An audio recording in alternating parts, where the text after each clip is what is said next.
Thank you for joining us tonight for the Los Cien program on breaking stigmas and celebrating cultural wealth and really thinking about and unpacking mental health issues and safety in our community. Before we get started tonight, I want to thank our board and our Los Cien leadership who are tireless advocates and volunteers for this work. They're led with heart. And even when conversations can be potentially dangerous issues of safety, we have courage to stand up and speak with the community. And I really want to appreciate all of the hard work that everyone at Los Cien has put in for over a decade, longer than a decade. So long. So thank you very much. And I want to thank our panelists who are here tonight with their content expertise, and I'll introduce them in just a moment. But first, I want to set a context. I want to welcome you. My name is Socorro Shiels. I sit on the Los Cien program committee. I'm honored to do so. I also work for the city of Santa Rosa, diversity, inclusion, and equal opportunity employer officer. And it really is about, the position is about how we create a sense of belonging in our organization so we can do that in our community. How do we practice and exercise equity in everything we do so that all members of our community thrive? And that brings us to tonight's discussion. We know that in our area, we have suffered multiple traumas, from our fires to now our floods, everything in between, our drought, our work, man-made traumas through economic hardship and other issues, that there are many traumas that face our community. What we know as a Latino community is we have a lot of assets already here in our community. We have a strong history of ancestral knowledge, of ancient wisdoms, of indigenous knowledge that follows us and flows through us. And we have many organizations. I want to give some shout outs to Danza Azteca Shantot, Botanical Bus, Raíces Collectives, individuals like Luz Navarrete, who brings her healing where she goes. We have past practices, current practices, experts, and there's still more we need in our community. So knowing that there's a continuum of self-care, there's a full spectrum of services that we need for mental health safety and to be able to thrive and practice care, we have a great lineup tonight. We know from the Portrait of Sonoma that first came out in 2014, that's going to be coming out again, an updated version next month, that there is such thing as a Latino health paradox, that despite some of the economic disparities and social disadvantages that have been created in our communities, that Latinos outlive many white counterparts here in Sonoma County. Much of this comes from protective assets in the culture, the sense of familia that you hear many times about in Los Cien meetings, that sacred kinship that brings us together. So we want to explore these issues of mental health from a vantage point of assets and things to build on. And what we have tonight are a lot of people who their whole work has been centered on providing supports and services to the Latino community, and doing so from always placing them in the center and creating services and programs that specifically meet the needs, the many needs of the many variations of who the Latino community is here in Sonoma County. So without further ado, I would like to introduce our panel tonight. I'm going to give you just a brief overview of all four of them, and then each one of them will speak, and then we'll follow with some Q&A. So if you have questions, please post them to Facebook, post them, and we'll curate them and spend time with your questions at the end. So tonight with us, we will have Mar Rivas. She is a student at Santa Rosa High School. She works with Latino service providers and is a promotora, and will share what that means, her experiences and expertise from her youth perspective. We also have with us tonight Nubia Padilla, who is the executive director of Humanidad, a facility and service and therapy that was created to serve the Latino community. She'll share more about that. We also have Dr. Michael Valdivinos, who serves currently on the SRJC board and has a wealth of experience with community and through his licensed psychology and those experiences, which he'll bring to bear about how we make sure we serve the Latino community. And our last speaker, certainly not least, will be Dr. Daniela Dominguez, who will share her experience with her On the Margins program that, again, was built, has in its DNA how we serve the Latino community and how we rise together through the services. And then again, we'll take your questions at the end and we'll allow our panel to explore and expand on ideas and questions that you have.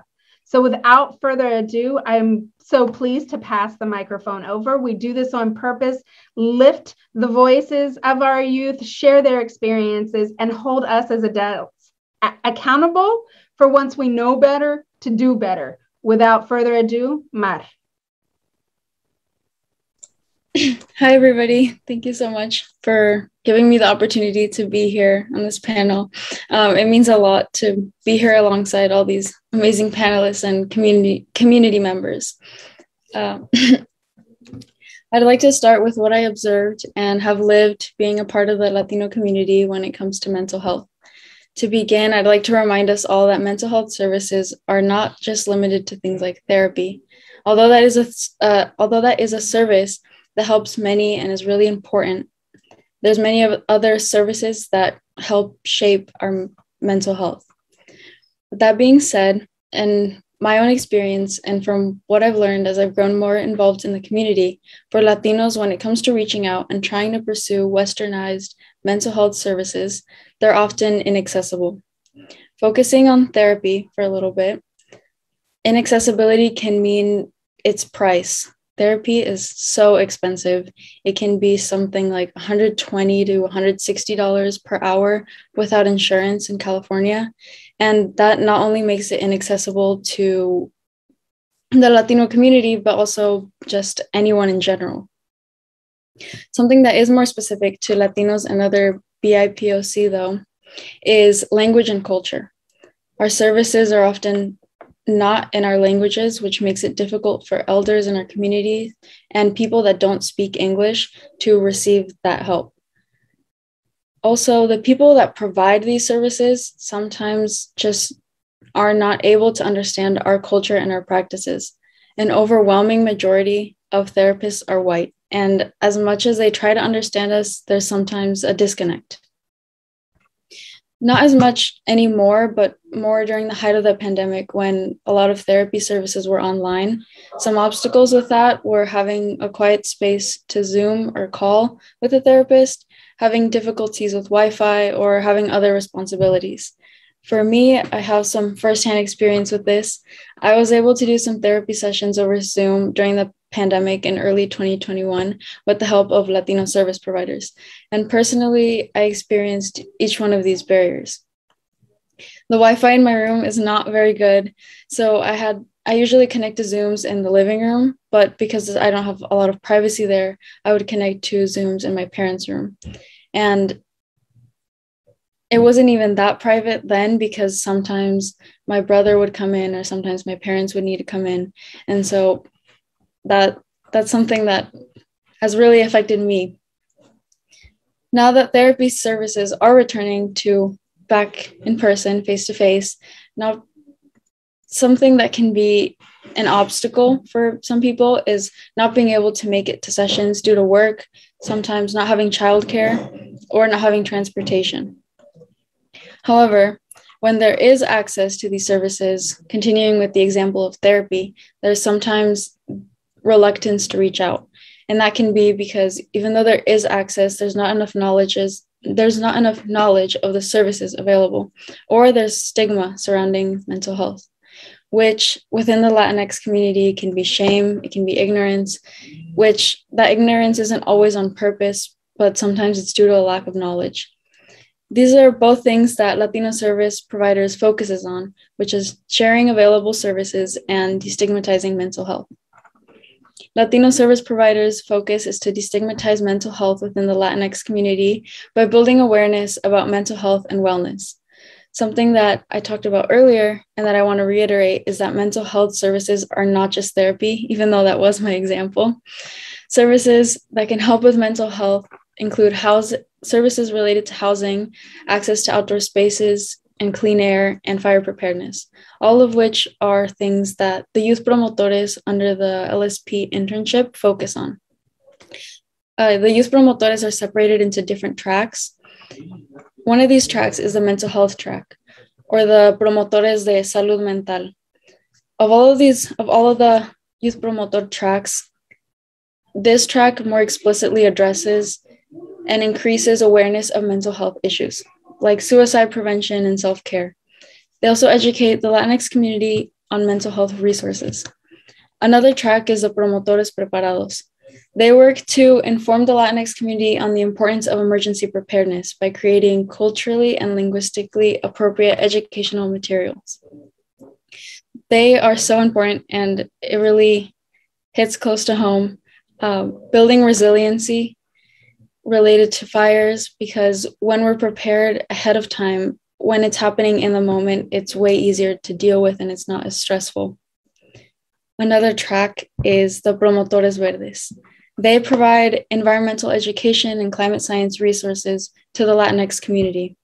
With environmental and climate change issues becoming such a big issue that affect us physically, not just us physically, but the world around us, it also affects us mentally, because it's a concern that can cause us a lot of stress and anxiety. So it's important that they're educating us, because it relates to mental health. Everything kind of touches back to it. The promotores de vivienda work in partnership with Generation Housing, and they engage the Latinx community in Sonoma County around housing advocacy. Housing is such an important issue because it is so expensive to live here in this county, and that can become a stress that can lead to a mental health issue. Currently, with Latino service providers, I'm a pro promotora. And what that means is that I work in partnership with Latino service providers and a local organization. I work with Sonoma County Regional Parks, and along with another pro promotora, we're working with them to plan a community gathering space. Last year, I was in the track of the Promotores de la Ciudad, which is similar to the Promotores de Vivienda, in that we worked with civic engagement and the Santa Rosa's general plan. Over the past year and a half that I've worked with the Latino service providers, the trainings that I've received and the experiences of being a YP, a youth promotora, have let me fully understand the idea of that interconnection between housing, between services like housing and environmental well-being, and how they connect to mental health. A large part of something that helped me connect those two things were going to the pláticas that the other YP tracks were doing. I remember going to the Promotores Verdes plática, where they were talking about issues like redlining and how that affected our physical health, but then also how that physical health could affect our mental health, and everything just kind of clicked. Also, seeing how wide the scope of the work that we did with LSP was really helped bridge that connection. Me also being in that YP internship has opened me to so much knowledge, not just about mental health, but also about other community organizations like Los Cien, for example, or another one that I've been working with recently, which is Equity and Education Initiative. I've learned so much. Since spring of 2020, I've become much more involved and confident, and I don't know what I'd be doing if I hadn't joined the internship. To finish off, I'd like to remind us all that we can destigmatize mental health by showing that mental health has so many facets that affect it. And what you can do is educate yourself and others using resources like LSP to share what you learned. Thank you.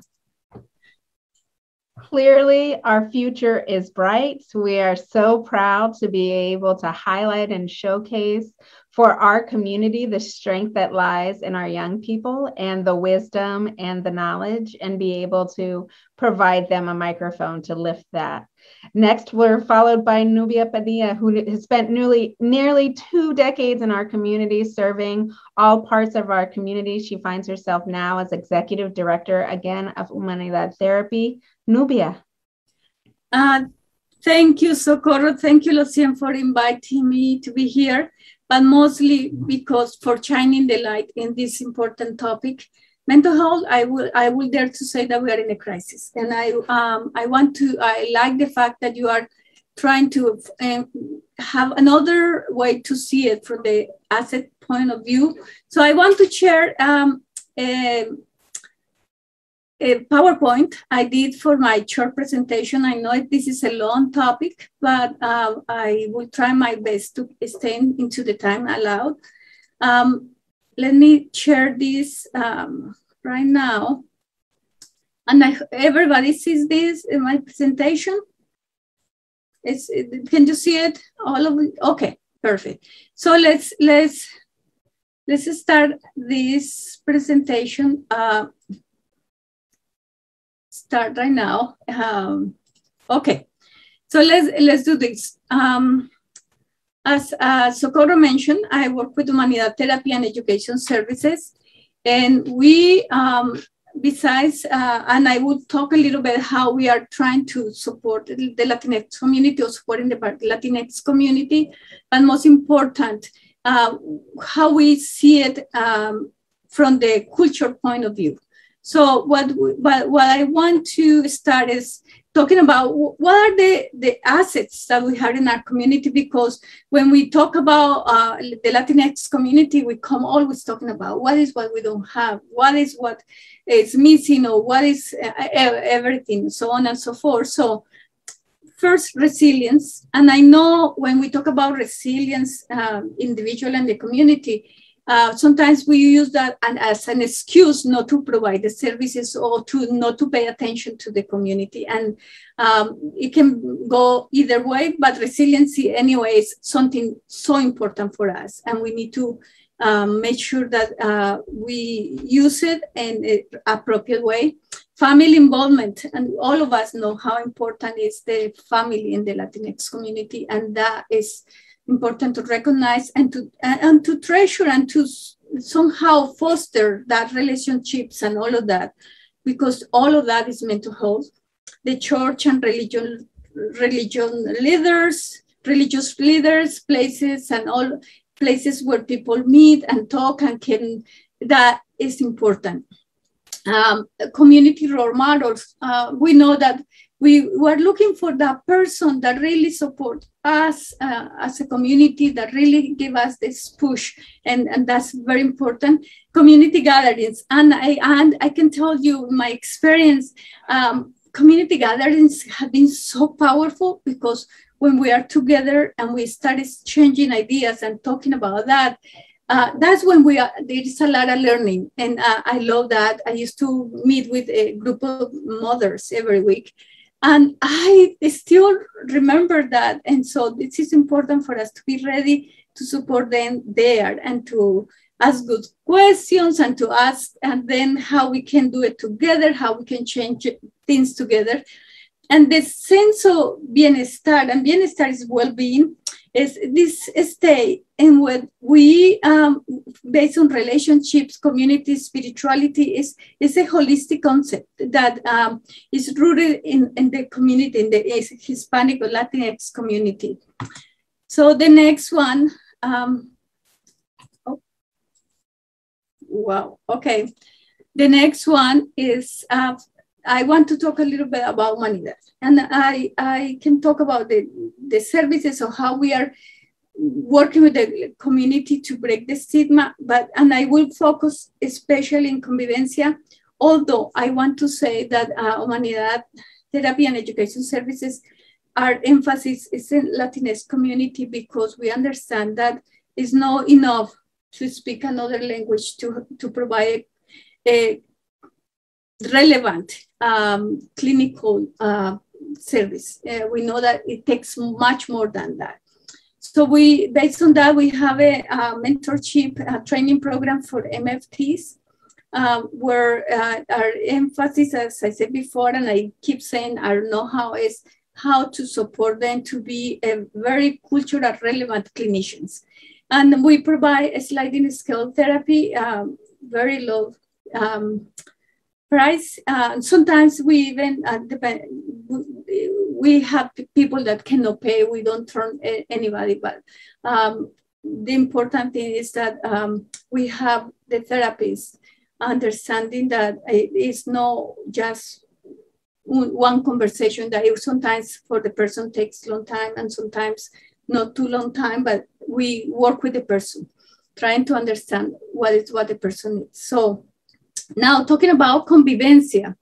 So Humanidad is part of the California Reducing Disparities Project. And what we do in this project is to work with the state and with UC Davis and Loyola University to demonstrate that the convivencia, which I will explain what is that, is a community evidence practice that can be replicated, that is effective for the Latinx community. So what is convivencia? So convivencia provides the participants with an opportunity to overcome stigma associated with mental health, empowers them to share their stories. So they come in a big group. We have two types, but they come, they share their stories, how they feel, how emotionally, how they, sometimes barriers, what obstacles, so on and so forth. And convivencia offers the space for the participants to share themselves by a method of cultural responsive dialogue. And I will explain what is that. But in other words, we recognize that every person is different, every community, and we take the cultural strengths, we use that as assets, and then we work with that to support the person. And convivencia, as I say, is a cultural norm as value practice that can be adopted as a prevention, that this is important, as a prevention and early intervention treatment approach for the Latinx community in Sonoma County. So let's continue. So what really is convivencia? Convivencia, we have two types of convivencia. The first one is the community convivencia, where we have a large group. They come, we have, as I said before, we use the assets of the culture. We incorporate those elements of the culture into the sessions that we are running. We have food, music before when we didn't have COVID. Now we have it via Zoom, but still we incorporate those elements as much as we can in another way. We partner with some organizations to make sure that their clients participate in convivencia and to understand what needs they have. And so we work together to do that. And then we have, as I said, it's very structured because it's a program that is part of the evaluation at state level. So it's very structured. And then we break in groups and we give people the opportunity to talk. It's a 2-hour, a 2-hour event. Then we have the group convivencia. So sometimes when the person goes to a community convivencia, they decide, yeah, I need more help. And they go to group convivencia, which is a group therapy, still being a therapeutic environment. It's a structure weekly, every week for 8 weeks. Each session is 90-minute sessions with 2 bilingual bicultural therapists. So what is this important? It's important because once the person is here, they understand that they are not the only one feeling that way or experiencing these thoughts or experiencing these feelings. And in that way, they feel that it's okay. It's okay. It's a way to not invasive to come to them and say, everybody goes through these things, and at some point in their lives, it's okay to look for help. So that's what the first part of convivencia. And if you have questions at the end, I can answer questions about that. So for Humanidad, what it means, and I talk about what it means to be culturally responsive. And I want to say that this is so important. And there are 3 pieces that I want to address here. Is first to embrace the person in individuality and understand their unique needs, respecting the culture and experiences, and tailor the mental health services to address the unique needs to foster the sense of belonging. And I want to talk about sense of belonging. I just, the other day I was talking about sense of belonging, and I can say that one of the biggest problems for a person to experience well-being and to feel that they are capable to do many things is the lack of sense of belonging. And unfortunately, the systems sometimes are not designed to support that, to foster that sense of belonging. The services are not designed to do that. There are many barriers for the person to feel the sense of belonging, from the person that in the street said, go back to your country, to the office when you go and you don't have a person to explain to you why you have to fill the form. So there are many issues around the sense of belonging, and I think this deserves a whole program just to talk about sense of belonging. And there has to be, along with cultural humility, which is so important. Cultural humility is the ability to understand that, or the capacity to understand that we don't know everything about other cultures, but we can ask questions. We can say, I don't know, tell me more. How can I do this? To have this mental, I would say it's an attitude to know that we don't know, but we want to know. We could ask questions and we can say we don't know. So that's important. I think one of the most important things is to understand that we cannot keep focusing, as I said before, in what is not there, but take what we have and use it to thrive and to have well-being. So how I see us going ahead. One of the advantages that we have is the population growth. So as we grow, institutions and they have to focus more in how to support this population and how to support the well-being, because if they don't do it, it will affect the whole community. It's not just one community that is missing something, it's the whole community. So the services will have somehow to be adapted. Every other design for a program, a system, have to take in consideration this population. And I see this as an opportunity. Increasing diversity, of course, that's an opportunity always. Is not as, on the contrary, as many people think that is a problem. It's always an opportunity. And entrepreneurship, and I like this because sometimes because there is no other opportunities, because the lack of, force many people to be creative, to come out with some way to make a living. And there I have seen many entrepreneurs, many people starting their own business, from the lady that sells tamales to the many restaurants, to the person. That's amazing, that's beautiful, and we need to cultivate that and support that group of people. And culture, I think culture is health. It's culture. It's I can tell you, as an immigrant, sometimes I am here and I see another person that in a place that speak my language, and and then we talk about food. That's healing. That is culture, is health. Workforce.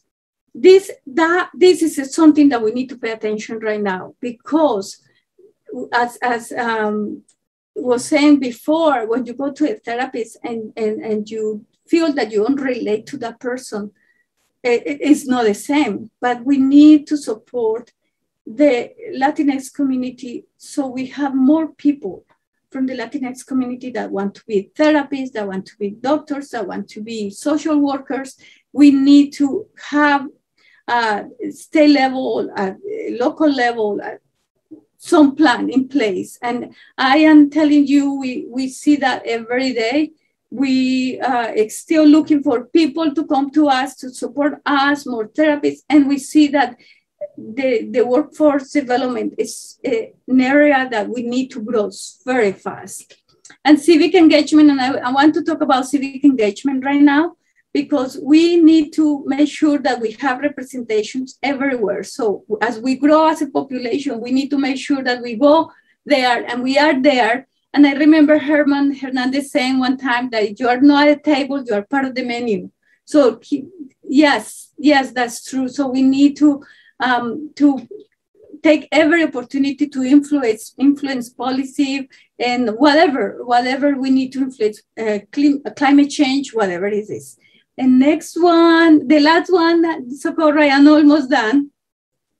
And I want to read this because this is beautiful, is that live with values of resilience, creativity, and inclusion, knowing that we belong, that we are at home, and that we need to build forward with the understanding of what our ancestors sacrificed. So thank you very much. I will answer questions later. I hope I am within the time limit. And that's it for me. Socorro. Thank you so much. Thank you so much, Nubia. Now we'll move on quickly to Dr. Valdivinos to share wisdom with us. Thank you. Well, good evening, everybody, and thank you so much for the invitation to be here. This is a tough act to follow after, I think, two really, really wonderful and special messages that you've heard already. My message, I'm going to try to keep it a little bit brief here because I'm mindful of time and I'm really anxious to get to some of the questions that we have. But I'm Michael Valdivinos. I'm a board certified clinical psychologist here in Sonoma County, and I'm a trustee on the Santa Rosa Junior College trust board and serving West County. I think the thing that I really want to mention off the top is I really want to define some terms, because I think sometimes the way in which we use terms like mental health can both add to the mystique of what we're speaking to, but also can lead to stigma and fear and avoidance, which I know runs prominent in our communities. And so when we talk about mental health, and just sort of to back up a little bit, we don't often get enough of these opportunities as a group to be able to dialogue around these issues and for these types of messages to get out and reach a broader part of our community. So when we talk about mental health, I just want to add that what we're referring to is really an umbrella term that captures everything from your daily mood to severe mental distress. And it exists on a continuum, right? This is a spectrum. And I think what's really important to remember about mental health is everyone who's listening and watching to this presentation has experienced some level of mental health in their life. And if you haven't already, consider yourself lucky, because you will at some point. When we talk about mental illness, that's really a clinical term that we're describing, and it's mostly a specific condition. And it impacts the way that we think, the way that we feel, the way that we behave. And specifically, it impacts the way we think and how we feel emotionally. And it can be really bad and sudden to really long-standing and chronic. And we know that about half the population will experience some form of mental illness at some point in their lives. So it's a big deal. And I think the reason I make intention out of saying that is that we're not alone, right? If you've ever felt this way, you're certainly not alone. And then there's two other terms I want to describe, because I think they really speak to our Latinx community. The other terms that I want to describe that really, in my opinion, fall under the umbrella of how we operate psychologically is a term called mental well-being. I know we've talked about the word well-being has been brought up already a few times today, but the term mental well-being is really a strength-based term, and it describes a sense of emotional and cognitive meaning, thinking, wellness, and it can exist at the same time as mental illness, which is kind of strange. And I think for some people, you might describe them as saying, like, sometimes I feel really good, at sometimes I don't. And so this sort of fluctuation. And mental well-being is really fueled by a sense of belonging, connection, and meaning in people's lives, and which you've heard already speaks to some of our culture, because that's such a prominent part of our customs, our culture, our customs and courtesies. The last one is mental fitness. And I think the reason I also wanted to define this term is because so much of what we're talking about tonight, when we talk about mental health, is really and as an impetus to try to describe something that we're all sort of trying to reach, I think, right?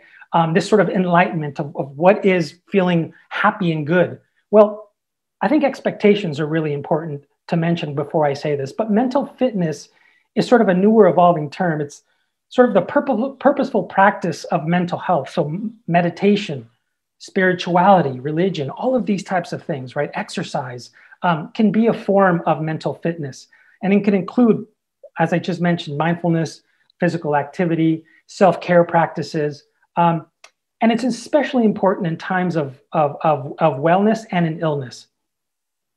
The last thing I wanted to say, because I could just piggyback on everything that has been said already, is that the mental health ecosystem in Sonoma County is interesting, it's unique, but it's not significantly different than a lot of the different mental health ecosystems, not only in the United States, but around the world. Certainly, we have much more privilege when it comes to the mental health ecosystem for our own raza, but also more broadly as a community. But we still face a lot of challenges that folks have already described.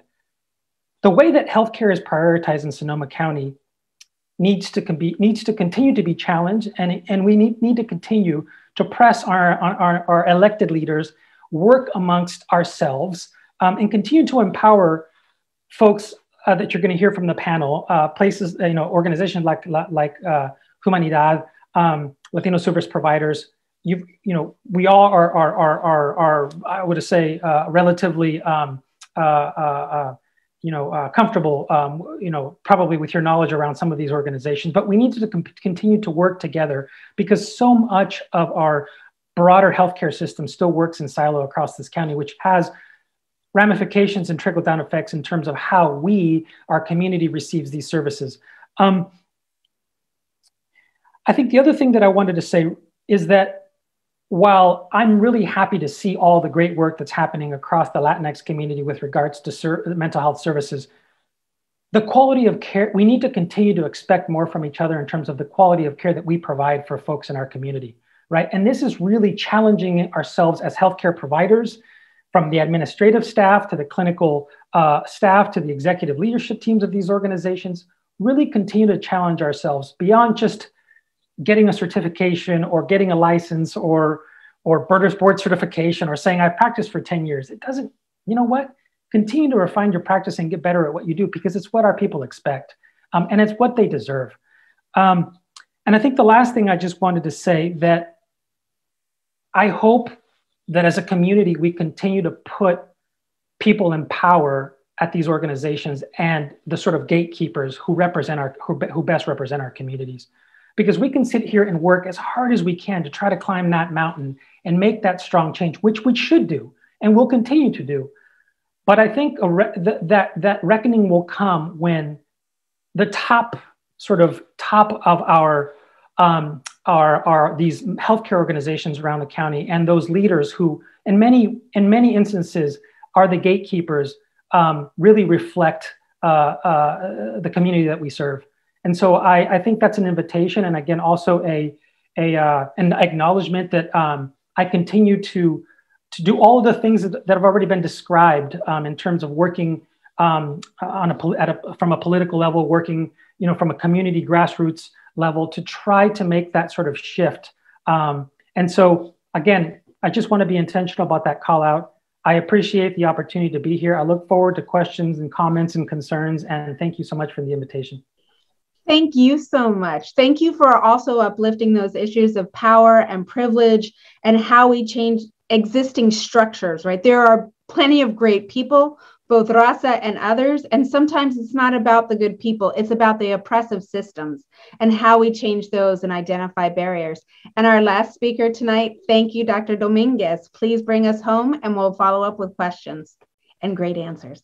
Gracias. Buenas noches, everyone. It's such a pleasure to be here with you today. Dr. Valdovino left it right where I just kind of could catch it, right? To thinking about, in quoting, for instance, Mariam Kaba, who is one of my ideological ancestors, amazing prison industrial complex abolitionist. She talks about the dual project of abolition, which involves dismantling current social structures that oppress some of us and that continue to centralize, elevate, and uplift others of us. And so in Sonoma County, we got to start naming how it is that this county centers, advantages, and elevates cisgender, white, wealthy individuals and communities. And once we can name that and be really brave and courageous and underlining that, then we can start having a real conversation about mental health.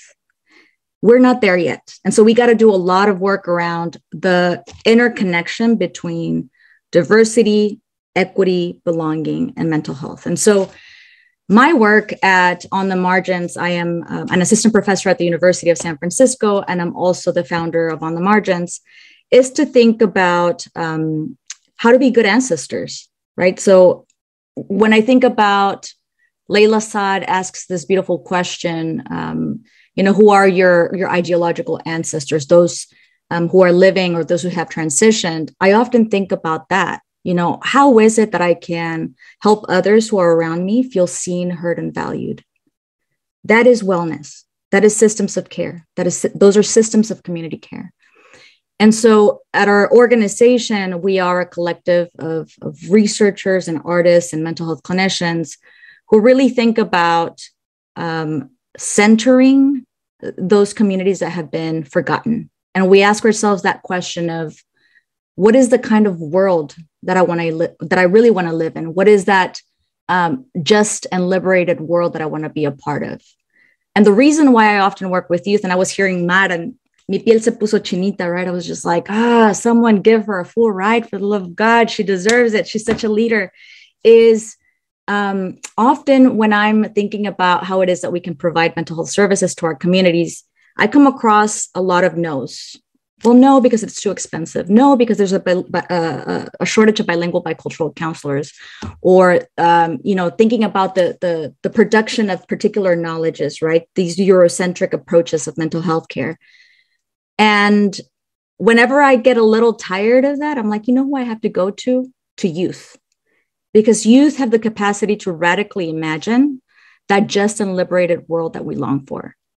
So the youth that I work with, for instance, Mar is a part of DALE. DALE stands for Development, Advocacy, Leadership, and Engagement, and is this group of 35 amazing youth who are from high school, who are really thinking about these projects of how to make their schools grounds for educational justice. And so they're not saying no, they're saying how, right? And they're demanding of us to support them and to fund them. So I am all about, us tapping into our own empowerment.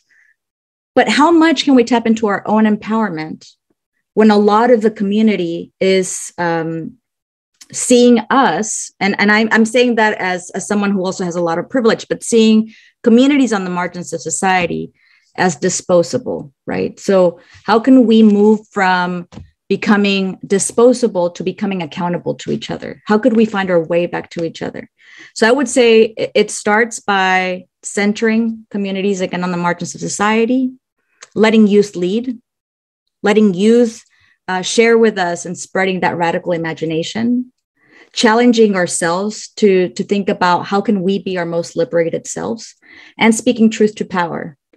And I realize that sometimes, as people from oppressed communities, it can be really scary, but we have to do it.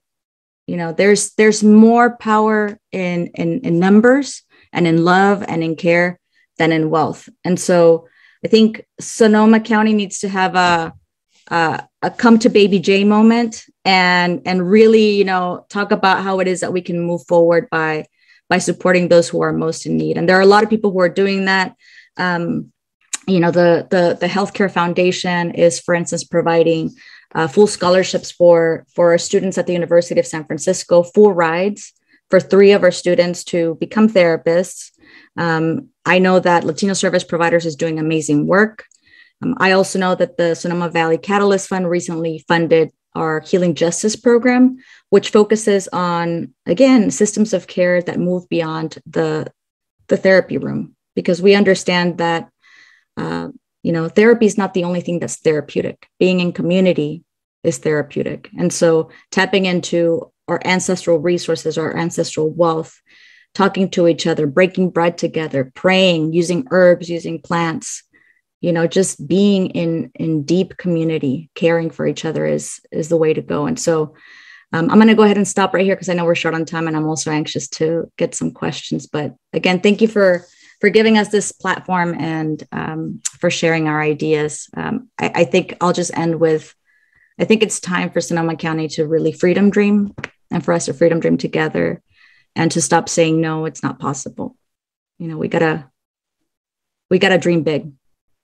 I love the way you ended that and the way we think about changing the structures that have caused so much of the trauma to begin with, that if we don't take the structures on, we'll be having to heal forever because there's harm being done in our communities that has to shift and will only come through us. So thank you so much for lifting that.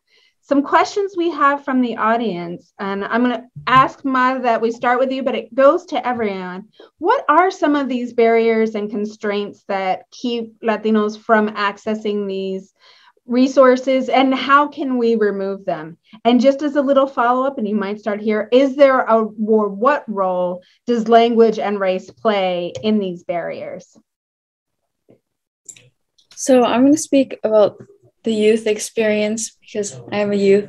For me, I think one of the big barriers for seeking out mental health services starts with our parents. And if we feel that our parents aren't going to be supportive, or if they don't know how to support us, I think it's difficult to reach out and start there. With race and language, I want to go back to that point that everyone was making about the sense of belonging. I think that's so important. I did another panel last year with Sonoma County Office of Education, and that one was students talking about our experiences in schools and race and language and how all of that kind of affected us. And something that I remember hearing a lot then was also that sense of belonging, of like, if we don't see teachers that speak our languages, that know our culture, that look like us, then it's kind of it's disheartening. And so having teachers like that kind of creates a sense of belonging.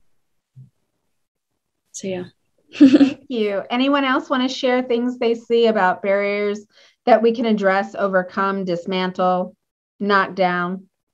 Getting very in my liberation justice moments. Socorro, I can go and I can say that first barriers can have can accumulate at the point that they produce disparities in quality of healthcare. But the barriers that I see are most of them are unspoken because when, as Dr. Dominguez said many times, we don't address the things the way they are because in our culture we are very polite. And we are come from this colonialist mentality that whatever we get is good enough. Mm-hmm. So I would say that one of the barriers that I see it's like a ripple effect is the lack of the entitlement. We feel that we are not entitled, that we cannot access, that this is not for us, that this is for other people. So that in that way, we don't use the opportunities that are presented, that sometimes are very few, but because this is not for us. And the same thing, what I have seen at home with the kids, the families, the messages that we send to the kids when we talk to the kid and say, this is not for you, this is other people. College is not for you, college is for. So I think the dynamics at home are setting us for stay behind. And that's something that we need to address with education. We're kind of winding down. There is a question about convivencia, but before we get to that, I want to make sure everyone kind of is able to give. Dr. Valdivinos, you started with kind of an invitation and a call out for change, and then certainly Dr. Dominguez, you brought that home too about kind of where change needs to be. When we leave this conversation tonight, what should we be prepared to do? Oh, I'll jump in. I don't think we have enough time, but I'll keep it brief. Listen, I think Dr. Dominguez just talked about this briefly. I think that at the very least, folks that are listening to this and who might watch this later, within our own community, we can start this.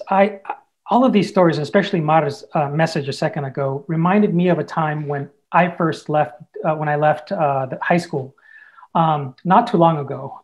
But when I left high school and got to the JC, and I was lost. A lot of my friends had transferred on to universities. A lot of my Latino friends were still in Guerneville. I didn't know what I was doing. I didn't know where I was going to go. I didn't really know anyone. If it hadn't been for Puente and people like Luz Navarrete and Ruben Sandoval and the cohort of OG folks from the JC who, and the message I want to say here is transferred privilege, because that's what it was, right? They said, hey, Mike, here's how you play the game, man. Here's how you do it. Here's how you're going to get to UC Davis. Here's how you're going to get to be a psychologist. Here's how you're going to have to keep pushing. Now, granted, it was on me to do the work, like it will be for Mara and all the other youth that are listening. But I think within our own communities, there's people like all of these panelists who carry this incredible privilege. I see people on the chat right now who have done amazing work in our communities that are Latinx folks, right? Who can be amazing leaders in our community to uplift, support, transfer that privilege to youth so that they don't feel alone, disenfranchised, unmotivated, lost, scared, avoidant, and saying, well, you know what, maybe this is where I deserve to be. Because that's how I felt until I started seeing folks that looked like me, who talked like me, who had been in places like I did, who were quote unquote sort of making their way and who had succeeded and sort of carved their own path. And so a call out would be, you know what, if you're out in this community and you're looking for ways to help, connect with a youth and offer help, right? Reach out to one of these great organizations, volunteer your time if you're a business professional and say, how can I help somebody in the community who might not have that privilege, transfer that privilege, ignite that fuse and push. Thank you. I love that term, transfer privilege. If you found your way there, it's time to give it away. Dr. Dominguez. Yeah, relinquish power. I think what's really important to consider is COVID has taught us that our survival is completely connected, right? And just like our survival is connected, our liberation is also connected. We're completely entangled. And so for people who are here, who are white identified, your liberation is tied to my liberation. My liberation is tied to the liberation of trans folks, of queer folks, of disabled folks. And until we start treating each other with love, care, and respect, we're going to continue struggling. So none of us are free until all of us are free. And that's when we'll have true mental health. So let's start disrupting. Let's start building a new society that is truly equitable and anti-racist. Thank you so much. Nubia, there was a question, convivencia. Is that about like breaking stigmas or is that actually group therapy? Both. So as I said before, we have two types. Community convivencia is just exploration in group, a large group. And then group convivencia is a therapy group. But what we want to do is by sharing stories, by being together, by sharing how we feel and all of that, that persons understand that it's okay, that's fine, that I am in the right place, I am at home. And I want to add something, Socorro, to the question before. If something that we need to do here is to invite every person that has a program that provides services to ask themselves how my program or what I'm doing fosters the sense of belonging of our community. And that will be great. I want to thank everybody again for joining us. Clearly, as many said, this is a conversation that can go on, and dismantling so many of these systems takes all of us. It is a sense of belonging. As Dr. Dominguez said, none of us are safe till all of us are safe. And that is our responsibility and our moral obligation. So thank you for reminding us of that. Thank you for joining us tonight. Thank you for being part of this movement and this change in our community. And thank you for joining us tonight.